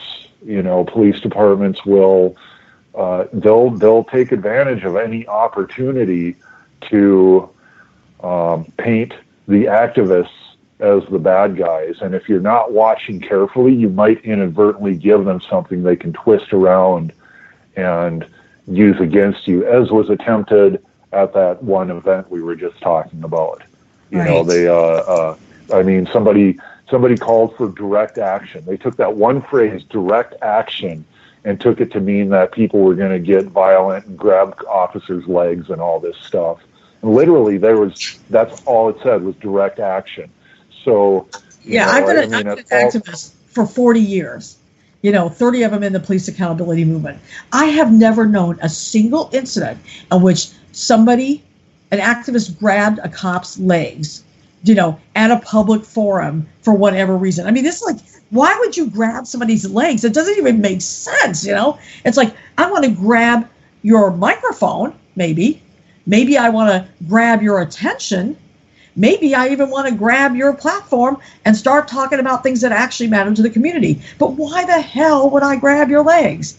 It's nonsensical. We completely, debunked it almost immediately.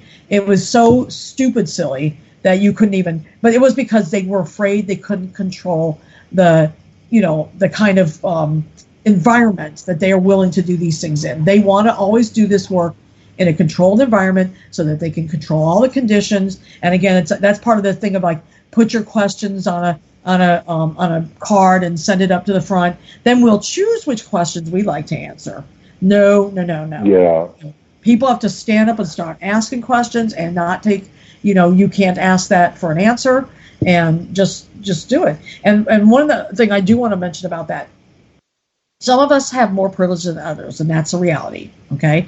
I'm not all that keen about all of that conversation like that, but because some people who are deemed to be privileged actually don't have the privileges that people give them. A white homeless guy has less privilege than a black lawyer in Golden Valley. You know what I mean? So, right. So I think some of that stuff's a little bit, when it focuses on race, is a little bit skewed. I think it's really more about economic privilege, but though there is white skin privilege, to be sure. So I don't want to be like that. But anyway, the upshot though is that some of us clearly are more privileged. I'm a middle-aged, fat white lady. You know what I mean? And so I am somebody who they would be less likely to club over the head, though they have. I've been brutalized by the police, and that I'm already a survivor of police brutality, but I'm less likely to be subject to that if I get up in one of these meetings and say, hey, listen, you aren't going to control what we talk about, and we will ask what we please to ask, and you will answer it, and things like that. So if we get up and we do some of those things, sometimes some of us have to put ourselves out there more, because in CUAPB, we deal with a lot of people that are still on paper. Meaning they're on parole, probation, things like that. And so they're under conditions waiting for trial, things of that nature. So a fair number of our folks have those conditions. They can't risk that. But me, hey, I can do it. So I will do it, Right. That's what I do. I'm self-employed. I get to control my hours. I'll go to these things if I want to, and I will be the one that, gets up and does those things, because I am doing that for people who are not able to do that for themselves. So and then you'll be very amazed how quickly everybody in the crowd will start to join you who is able to do it. And pretty soon, when you do collective activities, we all know that collective activities are better than solo activities because they lessen the risk and they strengthen the impact. So that's why we do them the way we do them. In CUAPB, we really do collective work. But I always do voluntarily stick myself out there a little further, because I knew that I am privileged to be able to do that without as much economic and other harm as other people who face things that I don't face. So, I'll throw that out to people as well. Right. Now, I've noticed that police departments are bringing in these, reformer police chiefs, and I say that very with a grain of salt, because, I remember back in my naive days when I was okay with law enforcement. I was a big fan of Matt Bostrom because he had this, character-oriented hiring criteria. And Matt Bostrom is the sheriff of Ramsey County. When he worked in the St. Paul Police Department, he had this thing. And so I really was led to believe that, a lot of bad apples had been let go of, and bad apples weren't being hired. And I found out the hard way that is very much not true. But he had this very nice presentation. Now I notice in St. Paul you have a new police chief, and I saw that he walked in the Martin Luther King Day, celebrating Martin Luther King Day. But I bet if I were to look into St. Paul, these cops who are psychopaths that I have seen with my own eyes behave like psychopaths, unprovoked, I am willing to bet those cops are still there. They still have their job, and they still haven't been reprimanded for anything they have done. And based on your work with a lot of different police departments and seeing a lot of this, there's a new sheriff in town and he's going to make everything nicer. Am I right in saying that this is bullshit? Like, it's largely pretty much as a general rule. Yeah, it's largely bullshit. And there's a few reasons for that. Some of it's the chiefs themselves don't have the temperament for it or the guts or whatever. Some of them, and actually, if you talk about Axtell in the St. Paul Police Department, he is getting off to a good start. He's only been in the job for a couple months, so we'll give him a little bit longer. But, he is getting off to a good start. He does seem to be reform-minded or minded in some fashion of addressing some of these issues in some manner. But at the same time, even if let's give him the benefit of the doubt and say he's got the best of intentions and he came into town to do this thing. Well, he was promoted from within, but he's taken this role to really beef up accountability and transparency and really clean things up and make the St. Paul Police Department one that they can be proud of, blah blah blah, and all that stuff, right? Okay. Right. He is going to have very little chance to do it for a few reasons. First of all, he has a fiduciary responsibility to his city to minimize the lawsuits. So when you take a guy, let's say you've got Cop X, and Cop X beats up Person Y. Well, if, and let's say Person Y was even handcuffed when he got beaten. I mean, this is a really bad one, right? No way to justify it and all that stuff, all this sort of thing. So bad one. Well, when Cop X, does this, there's going to be a lawsuit. There's no question that there's going to be a lawsuit. If you discipline Cop X, you are basically validating that lawsuit and making sure that the plaintiffs get more money. So you're not going to discipline Cop X. I mean, even if you try to, your internal affairs unit is going to try to stop you. Your city council is going to try to stop you. They don't want you to discipline this guy, because if you discipline this guy, you're giving credence to the civil complaint. Okay, so that's a big deal. And that translates to money. And so for them, it's all about the money. Okay. Also, if you try to discipline this guy, you may very well, hurt the morale of the ranks, because they don't want to see people get disciplined. And that also means you're going to be going up against a powerful union. And actually, they're not even really unions. They call them police unions, but they're really federations, because they don't just represent staff. They represent management up to a very high level. So that they aren't even a legitimate union in that way. But, you're going to be going up against this very politically powerful force. Like in Minnesota, for example, no other groups or unions can endorse judges except police unions. Only police unions are allowed to endorse judges. That's that. Wow. So what impact do you think it has on the judicial system? It's a hot mess. So basically, the bottom line is that is that even if you have all the great intentions in the world, and I don't question his intentions, he seems to be good.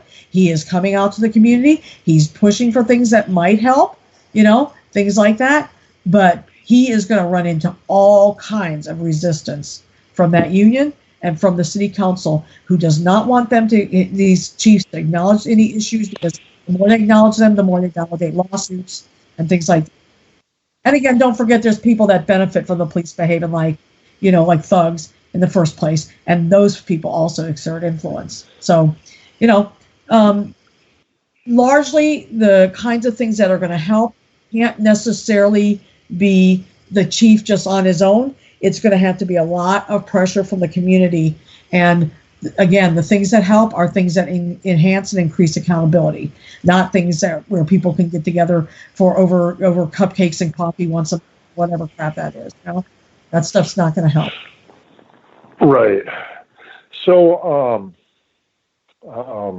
is there anything else you can think of that we haven't really touched on as far as like public relations shenanigans that police departments pull?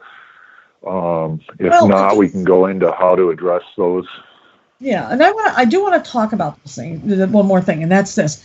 That said, this is not to say that there are not some things that police do or can do, or policies that can be put in place that are better than others. There are things called police best practices, and they are actually being adopted in some places. Believe it or not, Las Vegas is considered to be the mecca for police best practices. I don't know how that came to be, but they got a chief in there that started doing some stuff. And so we are watching closely to see if some of those practices can be brought into some of these other police departments. And actually, I know that the DOJ is actually picking up some of those practices and promoting them in other areas, but they aren't the be all and end all. And there's a lot more research that's needed, actual research rather than like this feels good type research, So that's right. One of the things is learn about best practices and promote those within your police department. At minimum, every single policy that a police department adopts should have a racial impact statement associated with it. There should be they should contract with like a university or some kind of police practices think tank or something like that, a good one, not Far Science or any of these phony ones, to actually do research on the racial disparities that would be caused by this kind of thing. We were talking about that yesterday when the legislature was saying, was doing this thing about these bills that would criminalize walking, marching in the street and stuff like that. We were saying you need to do a racial disparity study on that because, and that's part of the requirements for legislation is they don't just do it. They do a fiscal analysis, but they need to do a racial disparity analysis because policies that look good on paper often have bad results. So that's, one of the things that we want to deal with. So look into these good policies, look into, demand that any new policies that they initiate have a racial disparity analysis done to see what the impact's going to be. Understand that stuff. And then watch the hell out of them. Gather all the data you can about any of these new policies that they put in place to see what's actually going on. Like, let me tell you, we got body cameras here in Minneapolis, like I talked about. And they came up with a nice little policy, and and it kind of pretty much outlines when the cops have to have the cameras on and this and that. But let me tell you, every case we're dealing with where there would normally be body camera footage, we are requesting that footage. And in our state law, the person who's in the footage has to request it. So we're working with these folks, teaching them how to request their data. And in every single case, no data is available. Their body cameras were not used in that incident. Every single friggin' case. Okay? So now we've got a new demand. Where the hell are the body cameras? Stop hiding them from people and use them when you're supposed to. If I'm paying for the damn things, I don't even think they're worth anything, but you better damn well have some footage to go with all of these incidents where you are coming up on people and tasing them, beating them, and all this other stuff. So there are always people can take it up. You do have to be vigilant. There have to be some people in your community that this is their issue and this is what they do. Like, this is my issue and this is what I do. I do other things because I'm interested in political prisoners and other kinds of areas of work, but this is the main thing I do most of the time. And so, you do have to have some people that have to be very vigilant, One group of people that are very good at being very vigilant about this kind of stuff, retirees, people who are retired. They can go to court and watch all this stuff. They can go to the city council meetings. They're retired. They have time. So we get retirees, get students involved, all kinds of people like that. Right. Yeah.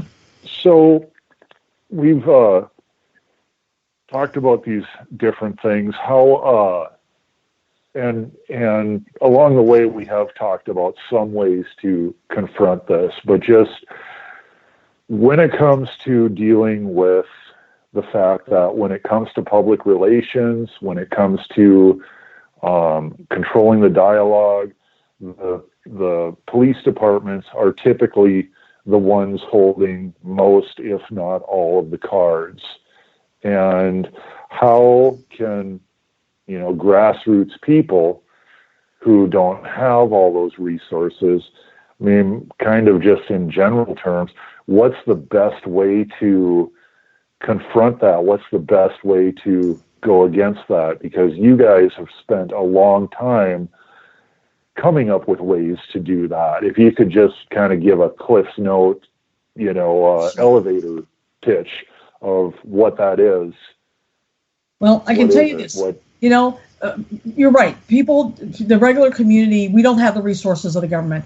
But CUAPB, we have no paid staff. We're all volunteers, and we still manage to do it because a lot of us, want to get this work done, and we do our work collectively. But I'll tell you this. Research. Okay, they're going to have a community forum about some new blah, blah, blah policy or some new initiative for trust and justice or whatever, blah, blah. We got on the internet. We looked up what this program was about. We saw where they did it elsewhere. We called some of the people in those areas. We did some research about what these things are, and we figured out real quick that they're phonier than hell, and that we wanted to make people know that. So one of the things, for example, we've done, it's sometimes when there's these forums and they're going to talk about something like that or whatever, we give flyers to people in the room, but we also might give people a list of questions that they might want to ask. That way, it's not just me standing up and asking the questions or the, 12 other people that I brought with me.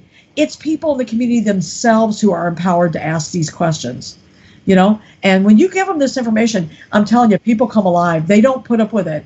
With the foolishness, people have, a bullshit meter, and they know when something is wrong. And as soon as you start to raise this stuff, everybody in the room will come alive with empowerment to take this stuff on. And I love that. Our goal is to empower people to take on these systems in effective ways. That's what you have to think like, right? And you have to it doesn't matter. If you have to be the one that stand up and starts to hollering, then be that one. But then as soon as you do that, you are empowering everyone else in that room to get up and start doing stuff. And I've seen this happen many times, but you do have to do the research. And the average person coming to these meetings is not even going to know to do that research. So we can't say, well, why didn't you do it? That's our job. We're the activists. We're the ones to activate our neighbors. Okay. That's what activists is. You do things and you activate other people to do things. And so we enable that to happen. Doing our good research, getting the materials together in ways that people understand and that makes sense for them. And then getting it out there in their hands and letting them take it over and do it. We'll start them, but then they gotta take it up, and they do. People are beautiful that way. They don't like the bull. They won't play with the bull as long as you give them the information they need. They're like, well, it says here that, I'm literally been at things where people, it says here that you guys, have 1,500 complaints and only 4 of them have been sustained in 4 years. What's that deal about? And people say you gave them that power because you gave them the information to be able to take up these things themselves. And that to me is the beautiful way to do it. Just be out there, lead the charge, but then get out of the way and let the people take over, So definitely arming yourself with knowledge and then arming the people with knowledge. Yes. One thought that occurs to me is, how would you go about, when there's not these forums, what are some some ways that activists can go out getting this information to people? Hey, there's 1,000 ways. There's 1,000 ways. You know, there are. Creativity goes a long way, but I know you have some tried and true methods that have worked for you. If you could just kind of share them with our listeners. Well, I mean, there's lots of things. I want to give you an example. Not something I did, but something I loved. We have a beautiful new stadium here that cost us, jillions of dollars or whatever and all that, right? For our stupid football team that couldn't win if their asses were on fire. But setting that aside for a moment, setting that aside for a moment, some beautiful activists went into the U.S. Bank Stadium. It's a U.S. Bank Stadium. And U.S. Bank is one of the investors in the Dakota Access Pipeline. They went into the U.S. Bank Stadium, and boy, these people are got guts, man, because I don't have the skill for this, so I have nothing but admiration. They climbed up into the rafters, and they hung a giant banner down that said, "No DAPL, U.S. Bank, stop investing," or "stop the investment," or something, divest, whatever. Divest, whatever. I don't know those words. Anyway, they hung this gorgeous thing, and it was giant. And because the way they did it, and they were hanging from these like ropes and stuff, they didn't have the cops and everybody had no way to stop them from doing it, and had no way to take that banner down. And that banner stayed up. And this was a nationally televised game. This was so important, and it made, this is a way to also have that impact. We ourselves have done some things. We had, when the RNC 8, a group of eight young people who had helped to plan protests for the RNC, when the RNC 8 were prosecuted and labeled as terrorists, and they had these terrorist enhancements on their charges and all this stuff, the community came together in powerful ways to defend this group of young people. We had thousands of supporters. The prosecutor, the real reason she was doing it is because she wanted to be the next governor. She wanted to make a name for herself. She had just been a little Ramsey County prosecutor. Nobody knew who she was. And she wanted to make a big statewide name for herself by prosecuting these young people. Real nasty, vicious, career-building crap, So what we did was, she was having her campaign launch and birthday party at the Minneapolis Athletic Club. We organized to have somebody deliver balloons, happy birthday balloons or whatever, from a floral shop type thing. Come dressed up and all that, like the floral shop outfit and all this. And she carried the balloons in, and she said, "Where would you like me to put these," or whatever. And when she released them, and these are all these helium balloons, when she released them, there was this long banner attached to it that said, drop the charges on the RNC 8 or something like that. Stop the prosecution of the RNC 8, something. And this thing hung all the way from the high ceiling up there down into her party, but not low enough where anybody could reach it. So it hung around, 7.5 feet off the ground, the entire party. Everywhere that woman went, we were there. Every campaign she tried to, campaign fundraiser, we were at that restaurant harassing her. Not really harassing her, not in a legal sense, because we didn't do anything illegal. But we were out there letting it be known that you won't be getting away with this. We did all these things, even showed up at candidate forums and shouted her down and all this stuff. You just got to find out these things and go and be active. Activist means be active. So go and be active and just take this stuff on, and challenge. When you don't have money, you got to do research, and you got to use your body and get out there and move around and do things. But these are some other ways that you can get the word out to people.